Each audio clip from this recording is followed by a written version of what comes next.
Assalamualaikum warahmatullahi wabarakatuh. Salam sejahtera bagi kita semua. Pada kesempatan kali ini, kami dari kelompok 2 akan mempresentasikan hasil analisis kami pada mata kuliah perencanaan tapak dengan judul Pengembangan Kawasan Bumi Perkemahan Ledo Ombo, Desa Poncokusumo. Sebelumnya, kami juga ingin mengucapkan banyak terima kasih kepada pembimbing kami yaitu Bapak Muhammad Yusuf atas bimbingannya kami dapat menyelesaikan tugas ini secara tepat waktu. Berikut merupakan anggota kelompok kami. Yang pertama ada Donna Kronwilia, NRP 37, Tiara Eka, NRP 42, Faiz Fisabilillah, NRP 44, Kandi Maharani, NRP 51, Inaufa Konita, NRP 55, Hananta Rizky, NRP 60, dan yang terakhir ada Salwa Permestiara, NRP 65. Berikut merupakan outline pembahasan dari presentasi kami. Yang pertama ada pendahuluan, yang kedua ada tinjauan kebijakan, selanjutnya ada data tapak meliputi data kondisi internal dan data kondisi eksternal, keempat ada analisis, kelima ada potensi dan masalah dan perumusan SWOT, keenam ada visi, misi, dan program pembiayaan, ketujuh ada visualisasi, dan yang terakhir adalah rencana kerja. Kenapa sih kelompok kami memilih Desa Poncokusumo sebagai wilayah perencanaan tapak kami? Nah, Desa Poncokusumo adalah sebuah desa yang terkenal akan produksi hortikulturanya. Banyak sekali ditemukan kebun jeruk, apel, buah-buahan, bahkan sampai sayur mayur pun juga ada di Desa Poncokusumo ini. Selain itu, Desa Poncokusumo terletak di wilayah yang strategis, yakni merupakan daerah yang terletak di kawasan Bromo Tengger Semeru yang sangat terkenal bagi para wisatawan. Selain itu, Desa Poncokusumo memiliki kontur yang tidak terlalu curam dan dapat dikembangkan untuk berbagai potensi wisata lainnya. Nah, misalnya saja seperti wisata bumi perkemahan yang menjadi tema pengembangan wilayah tapak kami. Wisata bumi perkemahan adalah tempat di alam terbuka di mana para pemakai dapat mendirikan kemah-kemah untuk keperluan bermalam dan melakukan kegiatan sesuai dengan keinginannya. Desa Poncokusumo menjadi tempat yang strategis karena menawarkan view Gunung Bromo serta aksesibilitas yang mudah dengan kontur yang cocok untuk mendirikan suatu bumi perkemahan. Meninjau arahan kebijakan Rencana Tata Ruang Wilayah Provinsi Jawa Timur pada bab 4 mengenai penetapan kawasan strategis Provinsi Jawa Timur, pada pasal 86 ayat 1 disebutkan bahwa Kabupaten Malang termasuk ke dalam kawasan pengembangan strategis. Selain itu, disebutkan pula pada Rencana Tata Ruang Wilayah Kabupaten Malang berdasarkan Perda Nomor 12 Tahun 2010 pada pasal 38 disebutkan bahwa kawasan pelestarian alam berada di Kecamatan Poncokusumo. Dan pada pasal 48 juga disebutkan bahwa kawasan pariwisata alam yang memiliki daya tarik wisata alam adalah berada di Desa Poncokusumo. Ini slide 11 sampai slide 14. Data yang kami gunakan dalam perencanaan tapak wilayah kami ada dua, yakni data mengenai kondisi internal tapak dan juga data mengenai kondisi eksternal tapak. Untuk data kondisi internal tapak mencakup dua data, yakni peta administrasi wilayah dan juga data fisik. Yang pertama adalah peta administrasi wilayah. Dapat dilihat di sebelah kanan terdapat gambar mengenai peta administrasi wilayah tapak kami. Jadi lokasi perencanaan yang kami pilih ini terletak di Desa Poncokusumo, Kabupaten Malang, Jawa Timur, dengan luas lahannya sekitar 8,32 hektar. Wilayah tapak kami juga berbatasan dengan beberapa desa. Di sebelah utara, wilayah tapak kami berbatasan dengan Desa Wringin Anom. Di sebelah selatan, wilayah tapak kami berbatasan dengan Desa Pandansari. Sedangkan di sebelah barat, wilayah tapak kami berbatasan dengan Desa Wonorejo dan juga Desa Ngadireso. Sedangkan di sebelah timur, wilayah tapak kami berbatasan dengan Gunung Bromo. Selanjutnya adalah data fisik. Ada beberapa data fisik yang kami gunakan dalam perencanaan wilayah tapak kami, yakni ada 7. Yang pertama adalah topografi, yang kedua geologi, yang ketiga hidrologi, yang keempat klimatologi, yang kelima kebencanaan, yang keenam vegetasi, dan yang ketujuh adalah aksesibilitas. Berikut adalah data fisik yang pertama, yakni topografi. Selanjutnya kita akan menuju ke topografi.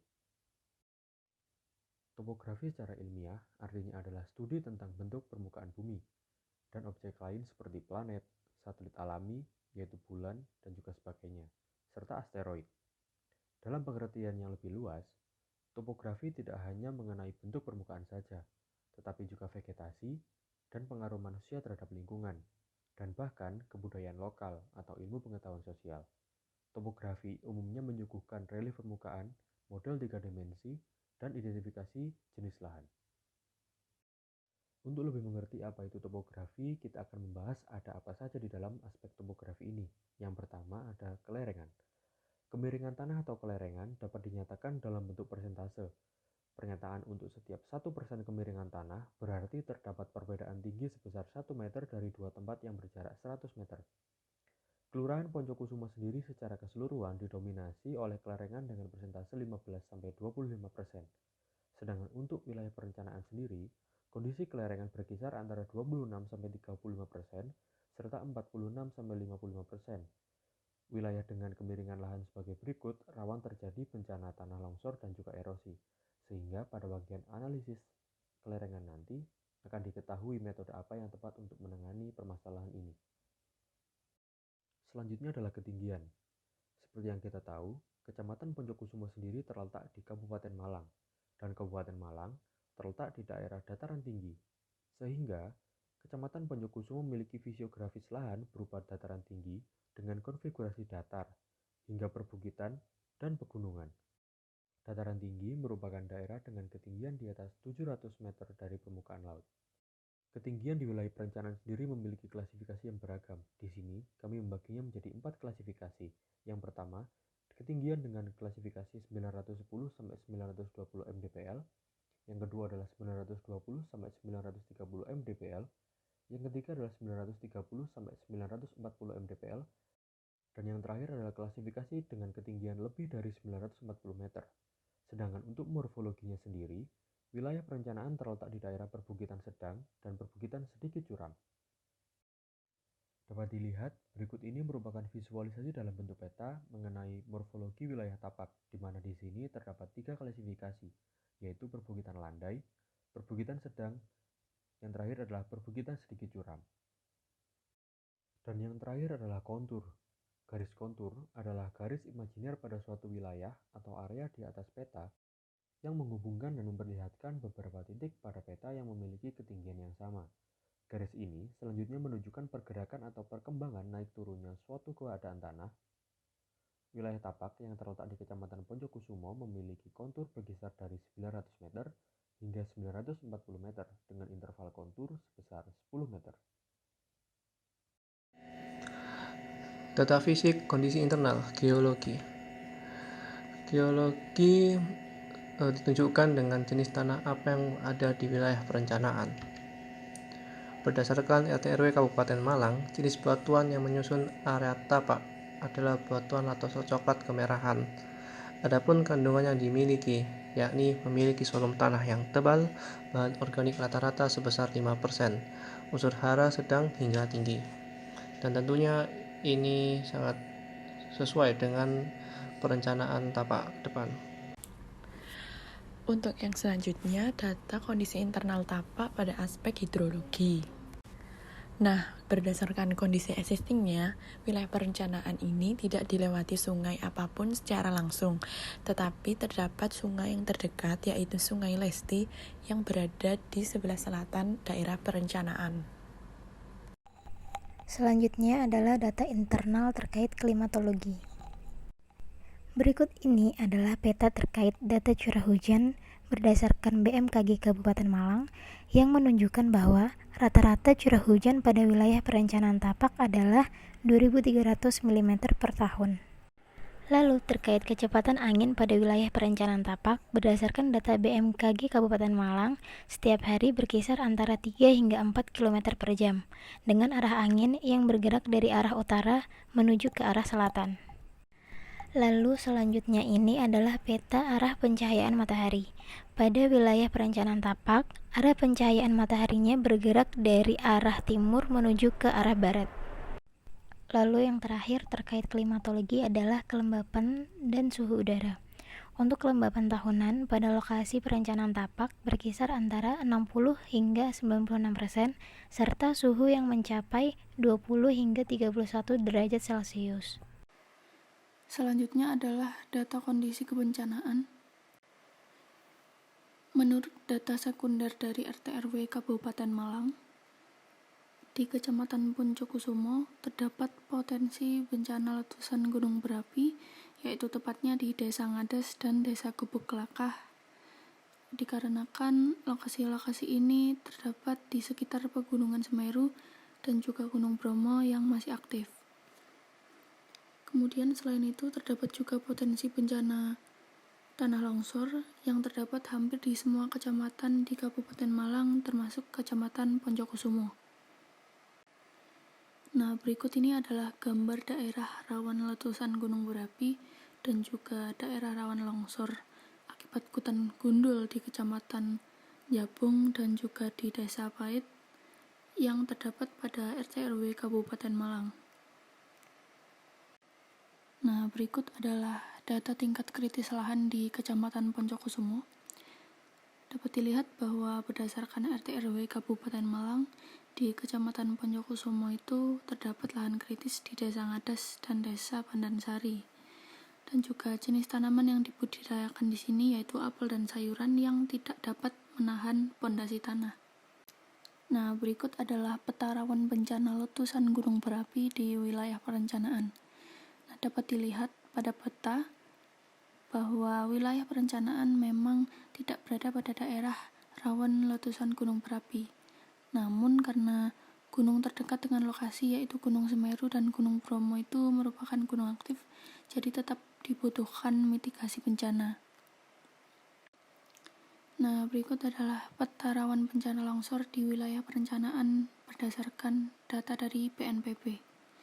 Nah, dapat dilihat pada peta bahwa sebagian kecil wilayah perencanaan merupakan lokasi dengan potensi bencana longsor indeks risiko rendah. Nah, hal ini dikarenakan lokasi wilayah perencanaan terletak pada kaki gunung yang memiliki kontur yang jelas, sehingga diperlukan analisis lebih lanjut. Nah, berikutnya ini adalah data peta kerawanan bencana banjir di wilayah perencanaan. Dapat dilihat pada peta bahwa di wilayah perencanaan tapak kami tidak terdapat potensi bencana banjir. Selain itu, pada wilayah perencanaan kami juga bukan merupakan daerah rawan gelombang pasang karena tidak berada pada daerah pesisir. Bab selanjutnya adalah vegetasi. Nah, vegetasi merupakan kumpulan dari beberapa jenis tumbuhan yang tumbuh bersama-sama pada satu tempat di mana antara individu-individu penyusunya terdapat interaksi yang erat, baik di antara tumbuh-tumbuhan maupun dengan hewan-hewan yang hidup dalam vegetasi dan lingkungan tersebut. Pada wilayah perencanaan tapak kami, tumbuh-tumbuhan yang hidup adalah tumbuhan pinus, tumbuhan pisang, tumbuhan lamtoro, tumbuhan padi, dan terakhir adalah tumbuhan paku tanah dan masih banyak lagi lainnya. Pada bab selanjutnya, kita akan membahas mengenai aksesibilitas. Aksesibilitas itu adalah sebuah konsep yang mengkombinasi antara kondisi geografis yang mempengaruhi penggunaan lahan dengan transportasi yang melayani penggunaan lahan tersebut. Nah, diketahui pada wilayah tapak kami, konstruksi jalan menuju lokasi perencanaan itu belum beraspal. Nah, dengan lebar jalan kurang lebih sekitar 1,5 meter. Nah, aksesibilitas pada perencanaan tapak kami itu dibilang masih cukup baik karena masih belum banyak kendaraan yang lalu lalang pada wilayah tapak kami. Data kondisi eksternal tapak, penggunaan lahan. Penggunaan lahan pada wilayah tapak didominasi oleh hutan lindung. Mayoritas penggunaan lahan di Kecamatan Poncokusumo sendiri juga ditetapkan sebagai kawasan perkebunan atau tegalan. Pada area sekitar tapak sendiri terdapat kawasan industri yang saat ini kondisi existingnya beralih fungsi menjadi kawasan permukiman. Data mengenai kondisi eksternal tapak selanjutnya adalah identifikasi lingkungan.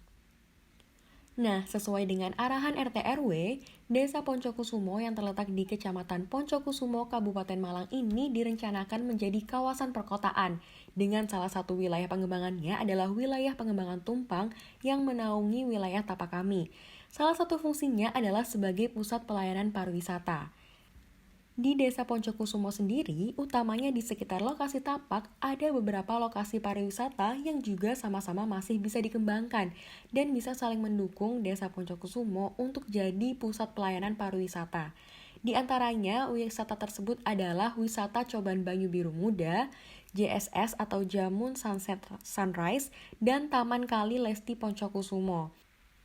Ya, sehingga kegiatan utama dari wilayah pengembangan ini salah satunya menjadi kegiatan wisata, di mana pada rencana kami akan lebih difokuskan untuk mengembangkan kawasan ini menjadi kawasan bumi perkemahan Lendok Ombok. Nah, berikut ini adalah gambaran dari identifikasi lingkungan. Jadi, di sebelah kiri ini adalah Taman Kali Lesti Poncokusumo. Dia terletak di sini, dan ini merupakan salah satu foto yang kami dapatkan dari Google Maps dan juga Google untuk Taman Kali Lesti Poncokusumo. Lalu yang ada di bawah kanan ini adalah lokasi dari JSS atau Jamun Sunset Sunrise yang lebih mendekati ke Gunung Bromo. Nah, sedangkan yang di sebelah kanan atas ini adalah lokasi dari tempat wisata Coban Banyu Biru Awet Muda. Ini juga letaknya lebih mengarah ke dekatnya Gunung Bromo. Data kondisi eksternal tapak yang selanjutnya mengenai sarana dan prasarana lingkungan. Jadi perlu diketahui terlebih dahulu pengertian dari sarana dan prasarana. Sarana sendiri adalah segala sesuatu yang dapat langsung dipakai sebagai alat atau media dalam mencapai tujuan. Sedangkan prasarana adalah suatu yang merupakan penunjang terselenggaranya suatu proses tersebut. Nah, untuk sarana lingkungan sendiri ada 5 yang kami gunakan, yang kami perhatikan. Yang pertama adalah sarana pendidikan, yang kedua adalah sarana kesehatan, yang ketiga adalah sarana peribadatan, yang keempat adalah sarana perdagangan dan jasa, dan yang terakhir adalah sarana keamanan. Sedangkan untuk prasarana lingkungannya sendiri ada 4, yakni mengenai jaringan jalan, jaringan air bersih, jaringan listrik, dan juga jaringan drainase. Untuk sarana lingkungan di Desa Poncokusumo sendiri, tentang pendidikannya, ini terdapat 3 SD dan 1 SMP. Jadi perlu diketahui terlebih dahulu bahwasannya yang tergambar dalam peta nanti adalah bukan mengenai satu Desa Poncokusumo, melainkan beberapa sarana yang terletak di sekitar wilayah tapak perencanaan kami yang terdapat di Desa Poncokusumo. Nah, ini terdapat 3 SD dan 1 SMP, sedangkan untuk sarana kesehatannya sebenarnya banyak, yakni ada 1 puskesmas pembantu dan juga 8 posyandu, namun dalam peta yang tergambar karena desa ini luas sekali, oleh karena itu yang kami tampilkan dalam peta hanyalah yang terletak di sekitar wilayah tapak perencanaan kami. Sedangkan untuk lebih luasnya lagi sebenarnya ada banyak seperti yang kami sebutkan ini. Untuk sarana peribadatannya sendiri terdapat 4 masjid dan yang lebih banyak adalah musola sejumlah 32 musola.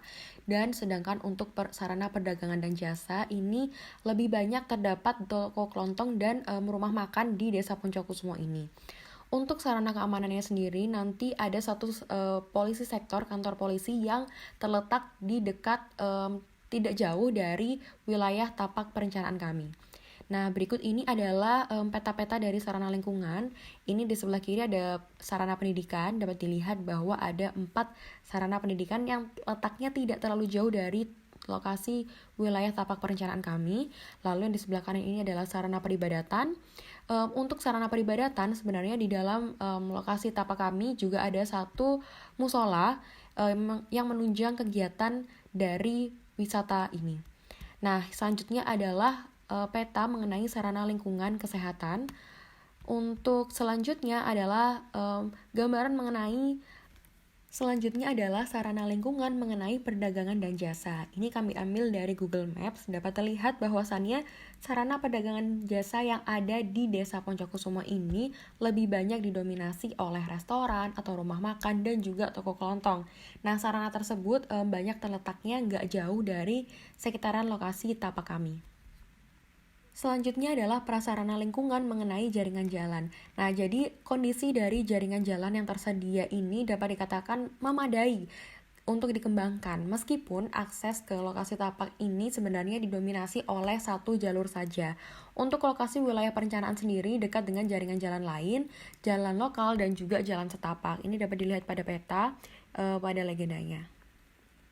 Prasarana yang selanjutnya adalah jaringan air bersih. Nah, pada sekitar wilayah perencanaan itu ada satu sumber air, yakni sungai yang letaknya di sebelah bawah wilayah tapak kami, yakni yang dapat dimanfaatkan secara langsung untuk memenuhi kebutuhan masyarakat di sekitar, dan juga untuk mendukung kegiatan wisata yang akan kami kembangkan.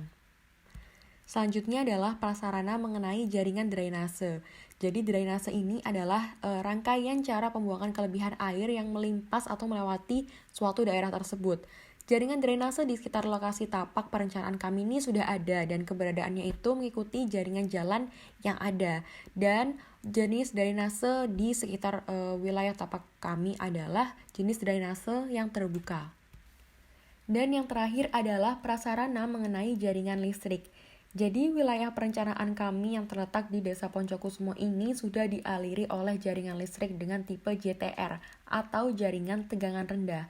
Nah, JTR sendiri ini memang fungsinya untuk menyalurkan tenaga listrik dari gardu distribusi ke konsumen dengan tegangan rendah. Nah, tegangannya itu adalah 127 per 220 volt dan juga 220 per 380 volt. Nah, selanjutnya adalah sirkulasi. Sirkulasi diperlukan sebagai gambaran alur keluar maupun masuk ke dalam lokasi tapak. Konsep sirkulasi di kawasan wisata terbagi menjadi 3, yaitu jalan sirkulasi primer, sekunder, dan tersier. Untuk lebih jelasnya dapat dilihat pada peta berikut. Nah, berikutnya adalah data kondisi sensoris. Nah, berikut adalah peta sensoris wilayah perencanaan kami.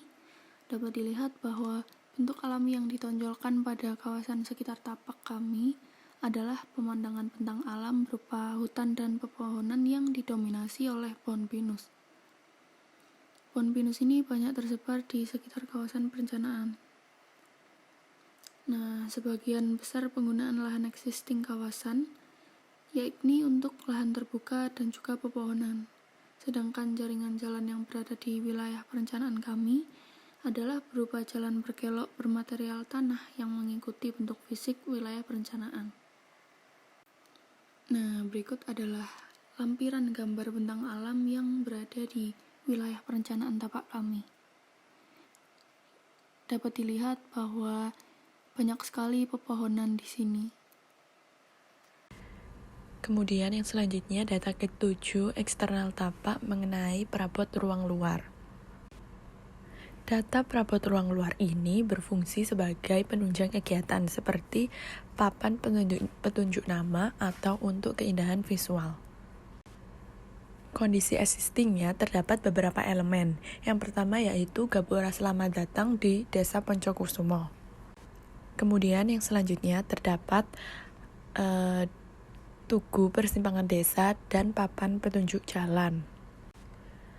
Berikut merupakan peta perabot ruang luar existing wilayah perencanaan tapak. Selanjutnya adalah data eksternal tapak berupa sosial dan budaya. Desa Poncokusumo ini terdiri dari 2 dusun, yaitu Dusun Poncokusumo dan Dusun Drigu, yang mana memiliki jumlah penduduk sebesar 6.539 jiwa. Dan mayoritas penduduknya di desa ini adalah bekerja sebagai petani. Lahan pertanian yang terbentang di sekitar permukiman penduduk itu sebagian besar adalah berupa ladang apel. Dan Desa Poncokusumo ini memiliki berbagai potensi di beberapa sektor seperti sektor pertanian, peternakan, industri rumah tangga, dan pariwisata. Produksi unggulannya itu berupa keripik apel, jenang apel, dan sari apel. Desa ini juga memiliki industri rumah tangga berupa keripik buah seperti keripik pisang, keripik singkong, dan keripik talas. Dalam aspek ekonomi, Desa Poncokusumo ini memiliki keunggulan ekonomi di bidang pertanian dan perkebunan, yang mana menghasilkan beberapa komoditas seperti sayuran, biofarma, tanaman hias, buah-buahan, dan sebagainya. Untuk kebudayaan, eksistensi kebudayaan yang ada pada Desa Poncokusumo ini kurang menonjol. Hal ini dikarenakan potensi utama Desa Poncokusumo ini berada di bidang agrokultura dan pariwisata alam. Budaya yang dimiliki Desa Poncokusumo ini cenderung berupa kesenian tradisional yang khas, yaitu contohnya seperti kesenian kuda lumping yang berkolaborasi dengan reok rayung. Yang selanjutnya masuk bab 4 mengenai analisis perencanaan kawasan. Pertama-tama kita akan membahas analisis aktivitasnya. Analisis aktivitas ini merupakan analisis perencanaan tapak yang berada di Desa Poncokusumo. Nah, di desa ini memiliki kawasan hutan pinus yang difungsikan sebagai kawasan bumi perkemahan Ledok Ombo. Yang pertama, karakter aktivitas. Jadi, karakter aktivitas ini dibagi menjadi 3 bagian, yaitu aktivitas utama yang mana meliputi bumi perkemahan, kemudian aktivitas kedua, aktivitas penunjang yang meliputi peribadatan, perdagangan dan jasa, perkantoran, dan landmark. Dan yang terakhir merupakan analisis pelayanan yang meliputi layanan informasi, pos keamanan, jaringan jalan, air bersih, toilet, ruang kesehatan, dapur umum, pengelolaan sampah, pengelolaan air limbah, loket tiket wahana, dan pusat listrik. Yang selanjutnya adalah analisis kebutuhan ruang. Dari semua aktivitas yang sudah saya jelaskan di slide sebelumnya, jadi total membutuhkan ruang seluas 26.448 meter persegi. Yang selanjutnya, analisis hubungan antar ruang kelompok.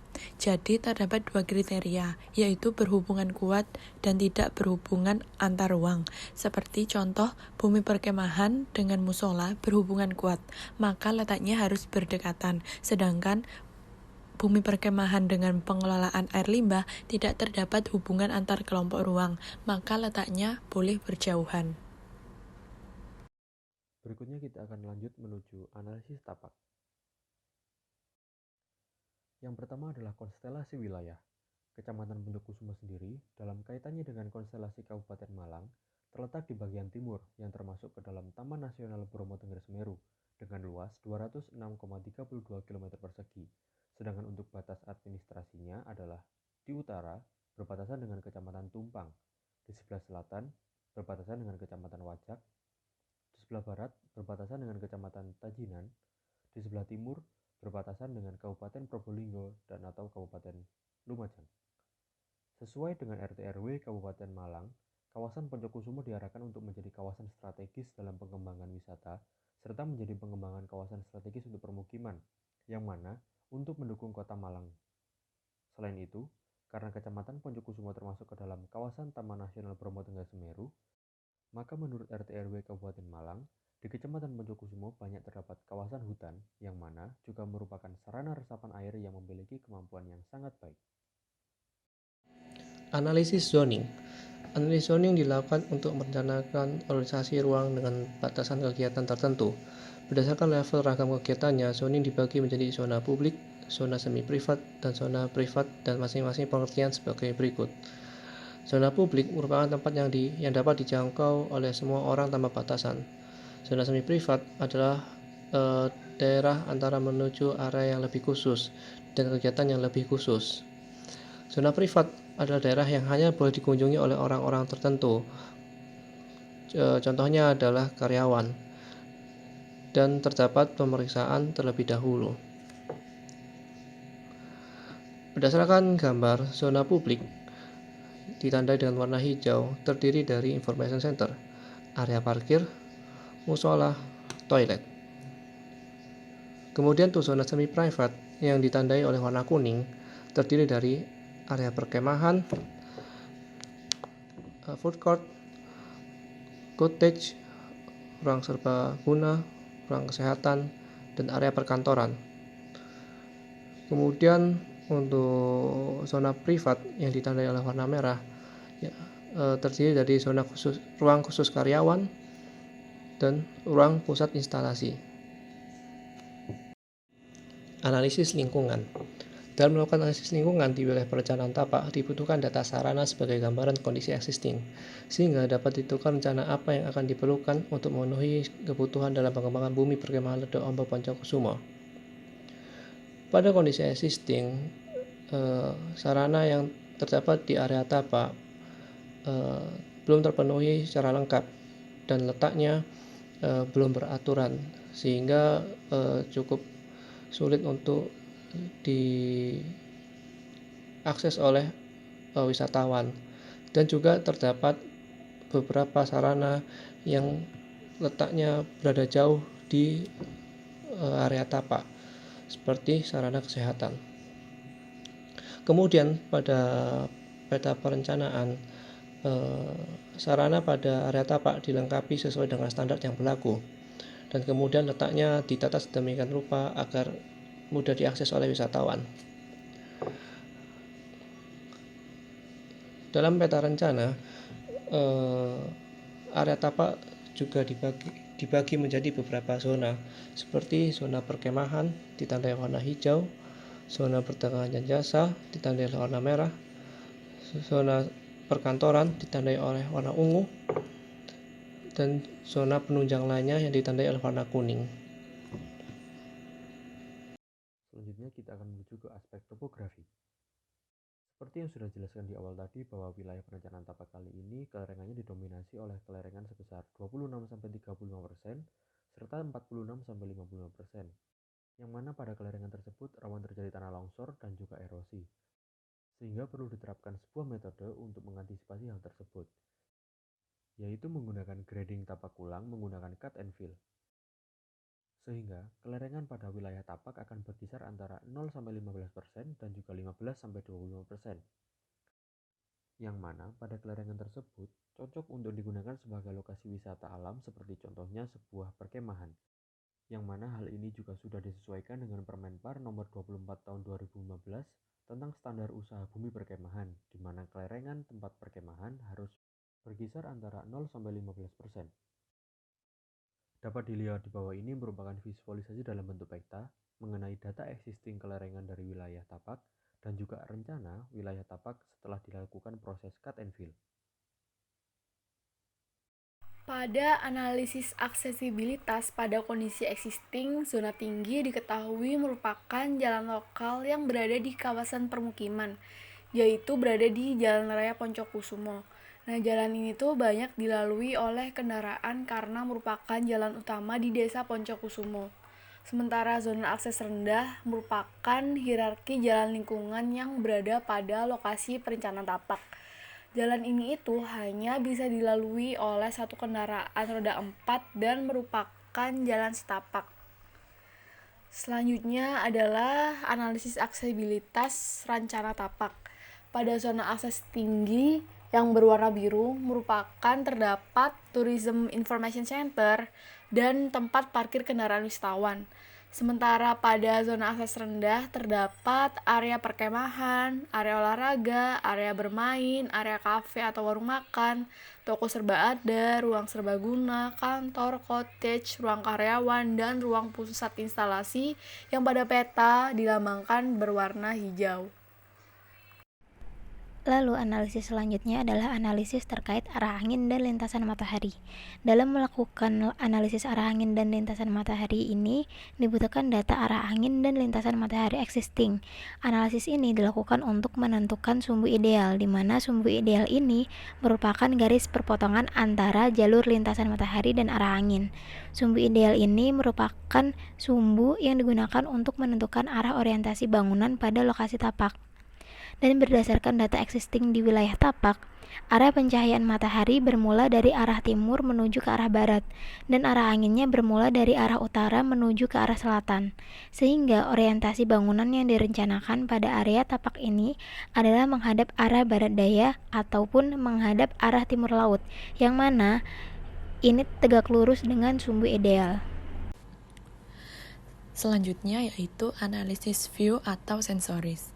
Analisis ini bertujuan untuk mengetahui kondisi secara visual sehingga dapat ditentukan rencana apa yang diperlukan untuk pengembangan kawasan ke depannya.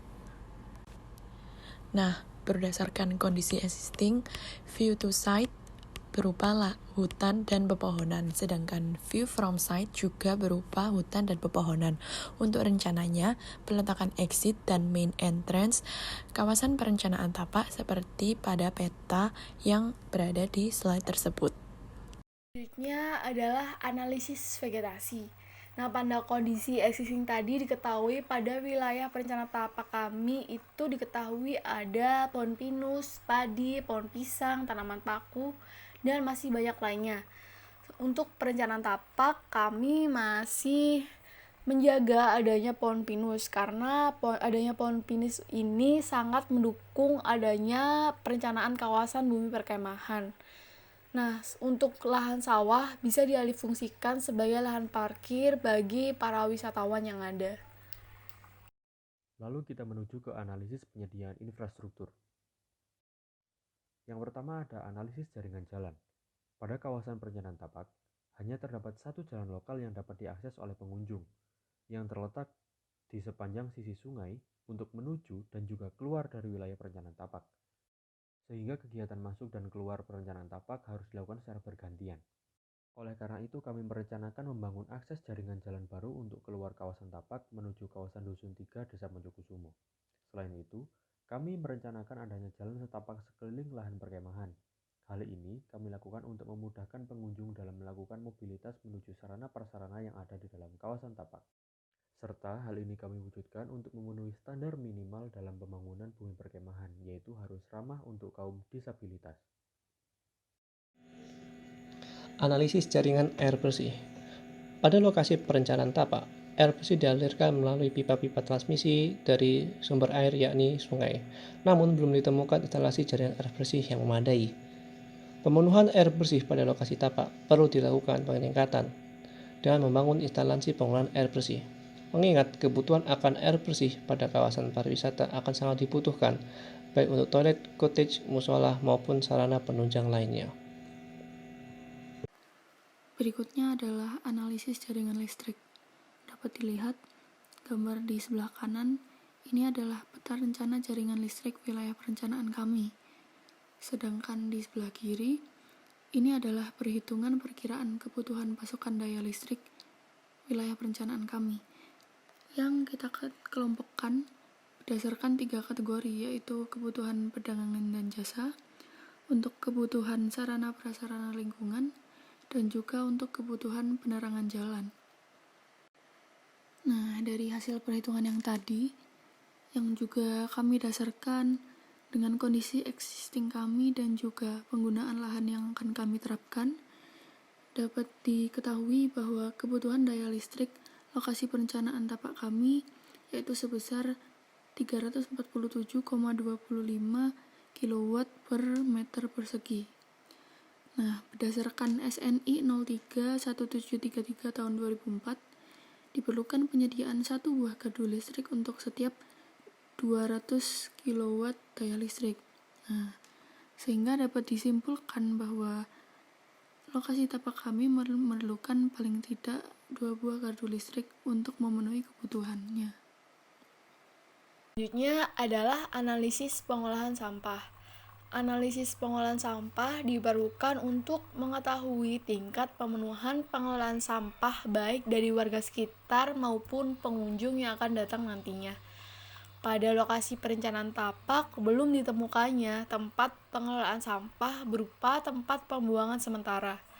Pembangunan TPS akan dibangun pada lokasi berwarna hijau pada peta dengan luas lahan kurang lebih sekitar 300 meter persegi, yang mana pada lokasi tersebut memiliki aksesibilitas yang baik demi menunjang pengangkutan sampah. Pada wilayah perencanaan tapak kami disediakan bak sampah tertutup yang terbagi atas tempat sampah organik dan tempat sampah non-organik. Yang selanjutnya, analisis jaringan telekomunikasi. Jadi, analisis ini dibutuhkan untuk mengetahui bagaimana jangkauan pelayanan telekomunikasi sebagai akses penunjang bagi wisatawan. Nah, analisis ini didasari oleh analisis jaringan jalan, maka perhitungan analisisnya menyesuaikan dengan analisis jaringan jalan yang sebelumnya sudah dijelaskan. Lalu berdasarkan data-data yang kami peroleh, kami mencoba untuk merumuskan potensi dan masalah yang ada pada wilayah perencanaan tapak kami. Adapun 4 poin yang menjadi potensi dari wilayah perencanaan tapak kami. Yang pertama, Desa Poncokusumo ini merupakan desa yang kaya akan tanaman hortikultura, sehingga Desa Poncokusumo ini dapat dimanfaatkan sebagai kawasan agroeduwisata. Untuk yang kedua, Desa Poncokusumo ini terletak di kawasan yang strategis, yaitu terletak di kaki Gunung Semeru atau lebih tepatnya di sebelah selatan perbatasan Taman Nasional Bromo Tengger Semeru. Untuk potensi yang ketiga, Desa Poncokusumo ini merupakan desa wisata yang di dalamnya terdapat beberapa destinasi wisata seperti perkemahan, air terjun, dan sebagainya. Lalu potensi yang terakhir, Desa Poncokusumo ini memiliki kondisi geologi dan iklim yang mendukung untuk diadakan kegiatan perkebunan. Selanjutnya permasalahan. Yang pertama, jalan di sekitar wilayah tapak itu hanya sekitar 2 meter, sehingga hal ini dapat memperburuk aksesibilitas yang jika tapak ini dikembangkan akan dibutuhkan perluasan jalan untuk memudahkan aksesibilitas keluar masuk lokasi. Yang kedua yaitu jaringan listrik yang masih belum memadai untuk pengembangan.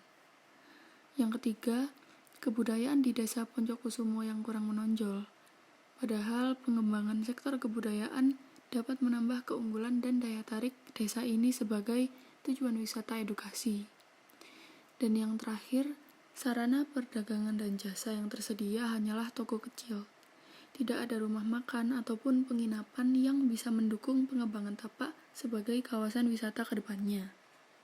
Berikut merupakan hasil data-data internal maupun eksternal dari kawasan wilayah tapak yang kami petakan di matriks SWOT. Yang pertama adalah strength, yaitu terdapat kebudayaan dan agrowisata sekitar tapak sehingga dapat menambah daya tarik wilayah tapak sebagai kawasan wisata. Strength yang kedua, lokasi perencanaan berada di wilayah kawasan desa wisata Poncokusumo. Strength yang ketiga adalah adanya alih fungsi lahan di sekitar area tapak yang semula berupa lahan industri menjadi lahan permukiman. Selanjutnya adalah weakness. Weakness yang pertama adalah kebudayaan khas wilayah tapak belum menjadi sektor unggulan. Weakness yang kedua, akses jalan menuju lokasi masih terbilang sulit karena didominasi oleh jalanan lokal yang sempit. Weakness yang ketiga, sarana dan prasarana wilayah tapak belum memadai. Selanjutnya opportunity. Opportunity yang pertama adalah kondisi iklim yang tidak terlalu ekstrim sehingga memungkinkan untuk dibangun bumi perkemahan. Opportunity yang kedua, lokasi dekat dengan kawasan Gunung Bromo sehingga bisa menjadi alternatif destinasi wisata. Opportunity yang ketiga adalah arahan RT RW Kabupaten Malang, Desa Poncokusumo diarahkan untuk pengembangan kawasan permukiman dan kawasan pariwisata. Yang terakhir adalah threat. Threat yang pertama, hanya beberapa kelompok masyarakat yang berminat untuk melakukan kegiatan berkemah di alam terbuka. Threat yang kedua adalah terletak di kawasan Gunung Bromo, yang mana Gunung Bromo merupakan gunung api yang masih aktif. Setelah kita melakukan pemetaan pada analisis SWOT sebelumnya, selanjutnya kita akan melakukan persilangan dari setiap aspek-aspek pada analisis SWOT. Yang pertama adalah persilangan antara strength dan opportunity, yaitu dengan mengembangkan Desa Ledo Ombo Poncokusumo sebagai kawasan wisata yang menonjolkan kenampakan alamnya. Yang kedua adalah persilangan antara strength dan threat, yaitu dalam membentuk Port Darwis dan kelompok pecinta alam Desa Poncokusumo. Persilangan yang ketiga adalah antara weakness dan opportunity. Yang pertama adalah meningkatkan branding kebudayaan khas masyarakat sekitar Gunung Bromo, yaitu adalah budaya suku Tengger. Yang kedua adalah meningkatkan kualitas sarana dan prasarana serta akses menuju kawasan wisata. Yang terakhir adalah persilangan antara weakness dan threat, yaitu mengembangkan UMKM masyarakat berbasis kebudayaan lokal setempat. Dan yang kedua adalah meningkatkan keamanan akses serta informasi mengenai kebencanaan. Sehingga dengan hasil persilangan dari analisis SWOT tersebut, dapat kita rumuskan sebuah tema pengembangan perencanaan tapak yang tepat, yaitu adalah pengembangan kawasan bumi perkemahan Ledo Ombo, Desa Poncokusumo. Selanjutnya kita akan menuju ke dalam visi, misi, dan program, serta pembiayaannya. Pada visi kami adalah menjadikan kawasan Ledo Ombo Poncokusumo sebagai salah satu destinasi wisata alam dengan mengedepankan konsep perkemahan modern yang diintegrasikan dengan kebudayaan masyarakat lokal. Misi kami yang pertama adalah mengembangkan desa wisata Poncokusumo sebagai desa wisata alam, khususnya di kawasan Ledo Ombo. Yang kedua adalah melakukan inovasi dalam pengembangan wisata dengan konsep perkemahan modern. Yang ketiga, memperhatikan keaslian dan kemurnian alam sekitar kawasan pariwisata. Dan yang keempat adalah membangun sarana-prasarana pendukung untuk menunjang kenyamanan wisatawan yang datang. Lalu kita lanjut menuju ke program, di mana sudah dapat dilihat bahwa terdapat 5 program utama kami, di mana terdapat juga beberapa kegiatan dalam bentuk perealisasian dari program-program tersebut. Di mana yang pertama adalah program pengembangan destinasi wisata Bumi Perkemahan Ledo Ombo, di mana kegiatannya antara lain pembentukan Pok Darwis, pembentukan kelompok pencinta alam, dan pelatihan seni dan budaya khas setempat, di mana waktu pelaksanaannya adalah pada tahun 2022. Untuk pembentukan Pok Darwis dan juga pembentukan kelompok pencinta alam, sumber dananya adalah berasal dari masyarakat, sedangkan pelaksananya adalah lembaga swadaya masyarakat. Program yang kedua adalah pengembangan kelembagaan, di mana kegiatannya adalah pelatihan dan peningkatan kualitas tim pengelola kawasan pariwisata, di mana cara implementasi waktunya adalah pada tahun 2022. Sumber dananya berasal dari APBD dan pelaksananya adalah pemerintah. Program yang ketiga, pembangunan sarana dan prasarana pendukung. Di dalam kegiatannya terdapat penyediaan lahan parkir kawasan wisata, di mana dilaksanakan pada tahun 2023 dengan sumber dana adalah APBD dan juga swasta, dan pelaksananya adalah pemerintah dan juga pengembang swasta. Kegiatan yang kedua adalah pengembangan layanan informasi dan keamanan. Direncanakan untuk diimplementasikan pada tahun 2023 dengan sumber dana berupa APBD dan juga swasta, dan pelaksana adalah pemerintah dan juga pengembang swasta. Kegiatan yang ketiga adalah penyediaan lokasi persampahan, di mana cara implementasi waktunya adalah pada tahun 2023 dengan sumber dana berupa APBD dan juga swasta. Pelaksananya adalah pemerintah dan juga pengembang swasta. Kegiatan yang keempat adalah penyediaan ruang kesehatan, di mana jarak waktu implementasinya adalah pada tahun 2023 dengan sumber dana adalah APBD dan juga swasta. Pelaksananya adalah pemerintah dan juga pengembang swasta. Kegiatan yang kelima adalah penyediaan jalan setapak di sekeliling kawasan perkemahan, di mana implementasinya pada tahun 2024, sumber dana berasal dari APBD dan juga swasta, pelaksananya adalah pemerintah dan pengembang. Kegiatan yang keenam adalah pengadaan jaringan listrik serta komunikasi di sekitar lokal kawasan. Diimplementasikan pada tahun 2024 dengan sumber dana berupa APBD dan pelaksananya adalah pemerintah. Kegiatan yang ketujuh adalah pembangunan jaringan jalan entrance dan exit yang terpisah, untuk diimplementasikan pada tahun 2024 dengan sumber dana yang berasal dari APBD dan swasta. Pelaksananya adalah pemerintah dan juga pengembang swasta. Program yang keempat adalah pengembangan branding kawasan wisata. Dengan kegiatan pertama yaitu adalah pengembangan jaringan kerjasama promosi pariwisata yang diperkirakan untuk diimplementasikan pada tahun 2025 dengan sumber dana berupa APBD dan swasta, dan pelaksana berupa pemerintah dan juga pengembang swasta. Kegiatan yang kedua adalah pelaksanaan promosi pariwisata Nusantara, di mana diperkirakan diimplementasikan pada tahun 2025 dengan dana berupa APBD dan pelaksananya adalah pemerintah. Program yang terakhir, yang kelima, yaitu adalah pengembangan perdagangan dan jasa, di mana kegiatan yang pertama adalah pengembangan warung dan kafe setempat. Diperkirakan untuk diimplementasikan pada tahun 2025 dan 2026, dengan sumber dana berupa swasta, dan pelaksananya adalah pengembang swasta. Kegiatan yang kedua adalah pembangunan cottage, yang diperkirakan dilaksanakan pada tahun 2025 dan 2026, dengan sumber dana berupa swasta, dan pelaksananya adalah pengembang swasta. Kegiatan yang terakhir adalah penyediaan sentra penjualan cenderamata kebudayaan khas setempat, yang diperkirakan untuk diimplementasikan pada tahun 2026, dengan sumber dana berupa APBD dan swasta, dan pelaksananya adalah pemerintah dan juga pengembang swasta. Dan selanjutnya ini adalah terkait pembiayaan dari pengembangan Bumi Perkemahan Ledo Ombo Poncokusumo. Diperkirakan sumber pembiayaan dari pengembangan Bumi Perkemahan ini berasal dari 3 pihak, yaitu dari pemerintah melalui APBN maupun APBD, swasta sebagai pihak pengembang, serta masyarakat yang memiliki sense of place yang baik sehingga mau bersama mengembangkan potensi yang dimiliki oleh desanya dengan bantuan finansial maupun bantuan waktu dan tenaga. Lalu selanjutnya ini adalah rencana anggaran belanja yang kami rumuskan berdasarkan hasil analisis kebutuhan ruang dan barang, yang mana menghasilkan total sebesar Rp4.457.300.000. Nah, berikutnya bab 4 yaitu visualisasi. Nah, dapat dilihat berikut adalah peta blok plan kami. Peta ini dibuat menggunakan penataan bangunan pola klaster.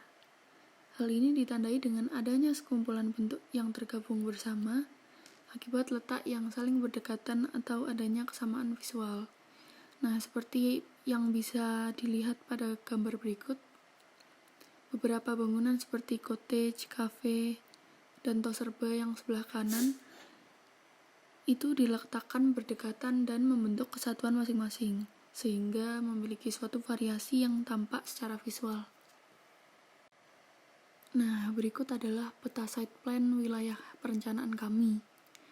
Nah, pada peta ini bisa dilihat bahwa sudah terdapat pembagian bangunan atau kafling, termasuk juga penggunaan lahan dan juga perencanaan jalan beserta fasilitas-fasilitas penunjangnya. Nah, berikut ini adalah visualisasi 3 dimensi kami. Rencana kerja, pembagian tugas kelompok. Donor dan RP 37 bertanggung jawab pada pengolahan data klimatologi dan data sosial budaya, serta bertanggung jawab pada proses analisis arah mata angin, analisis cahaya matahari, serta bertanggung jawab pada proses perumusan investasi dan pembiayaan. Tiara Eka dan RP 42 bertanggung jawab pada pengolahan data vegetasi, data sirkulasi, dan aksesibilitas, serta bertanggung jawab pada proses analisis pengolahan sampah. Faiz dan RP 44 bertanggung jawab pada pengolahan data geologi, data penggunaan lahan, serta bertanggung jawab pada proses analisis zoning, analisis lingkungan, dan analisis penyediaan jaringan air bersih.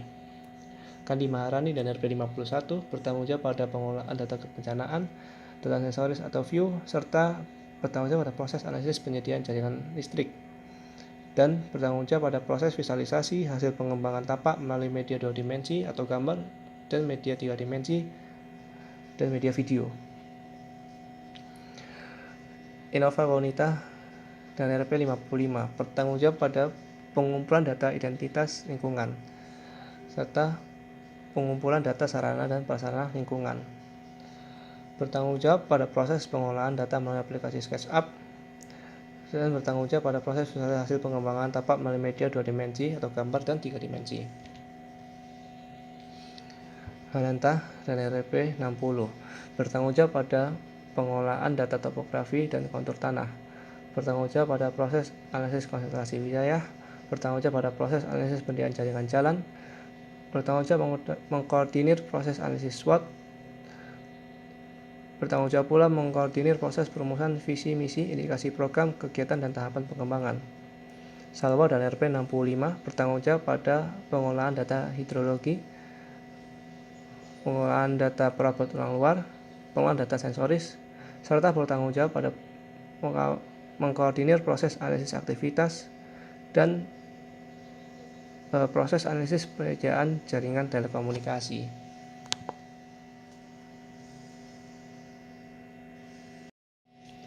Timeline rencana kerja.